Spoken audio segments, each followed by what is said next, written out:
Hello friends, I am Shyam Sundar Kumawat, Assistant Professor, Biyani Girls, B.Ed College.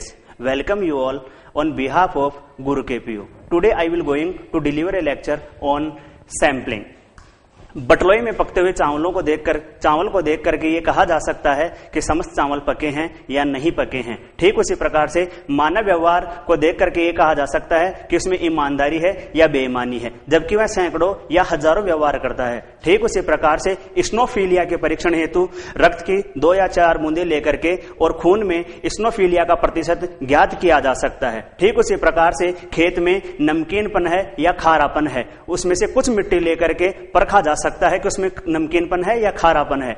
खेत की पैदावार ज्ञात करने के लिए कुछ भाग से थोड़ी फसल लेकर के समस्त पैदावार के लिए अनुमान लगाया जा सकता है। जब किसी समस्त जनसंख्या में से कुछ इकाई वस्तुओं या मनुष्यों के समूह के विशिष्ट मान को ज्ञात करने के लिए उसकी कुछ विशेष इकाइयों को चुनने की प्रक्रिया को सैंपलिंग और चुनी हुई इकाइयों को सैंपल कहा जाता है। अभी जो मैंने आपको परिभाषा बताई है उसमें से 3 या 4 शब्द आए हैं जिनका मैं विश्लेषण करूंगा। सबसे पहला आता है चर। गुण, विशेषता या अवस्था हो सकती है जिसका अध्ययन करना अपने अध्ययन का उद्देश्य है।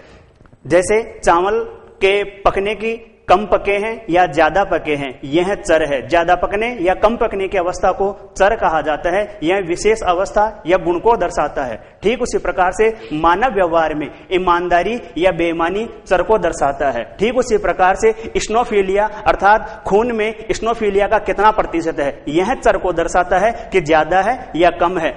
मिट्टी में नमकीनपन, खारापन ज्यादा है या कम है, यह चर को दर्शाता है। ठीक उसी प्रकार से खेत में पैदावार अधिक होगी या कम होगी, यह चर को दर्शाता है। यह अपने अध्ययन का मुख्य उद्देश्य होता है। दूसरी बात आती है इसमें इकाई की। चर की मात्रा जिसको छोटे से छोटे घटक में ज्ञात करना है। जैसे बटलोई में जो चावल थे उसमें से अपन ने 1 या 2 चावल चुने थे, वह यूनिट कहलाता है अर्थात इकाई कहलाता है। स्नोफीलिया के परीक्षण हेतु रक्त की 2 या 3 बूंदे इकाई कहलाएगी। ठीक उसी प्रकार से मानव व्यवहार में ईमानदारी है या बेईमानी है, वह इकाई कहलाएगी। उसी प्रकार से मिट्टी का छोटे से छोटा नमूना इकाई को दर्शाता है और खेत में से पैदावार के लिए जो फसल ली है थोड़ी सी, वह इकाई को दर्शाता है। नेक्स्ट बात आती है इसमें जनसंख्या की। इकाई हो सकता है, वस्तु हो सकती है या मनुष्य हो सकते हैं। बटलोई में जो समस्त चावल थे वह जनसंख्या अर्थात समग्र को दर्शाता है। ठीक उसी प्रकार से मानव सैकड़ों या हजारों व्यवहार करता है, जबकि अपन ने केवल उसमें से 2 या 3 ही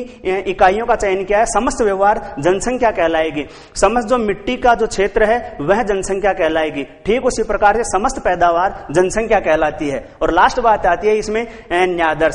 समूचे इकाई का पर्याप्त प्रतिनिधित्व करे। पर्याप्त से यहाँ तात्पर्य है जब बटलोई में चावल थे वह उसमें से समस्त बटलोई में से अपन ने 2 या 3 चावल चुने थे तो वो समस्त जनसंख्या का प्रतिनिधित्व कर रहे थे। ठीक उसी प्रकार से मानव सैकड़ों या हजारों व्यवहार करता है, लेकिन अपन ने केवल ईमानदारी या बेईमानी ही चुनी है, यह न्यायादर्श कहलाता है। यह जो उस मानव व्यवहार है उसमें से जो चुना है अपन ने वह न्यायादर्श कहलाता है। इस प्रकार से यह न्यायादर्शन अर्थात सैंपलिंग कहलाता है। धन्यवाद।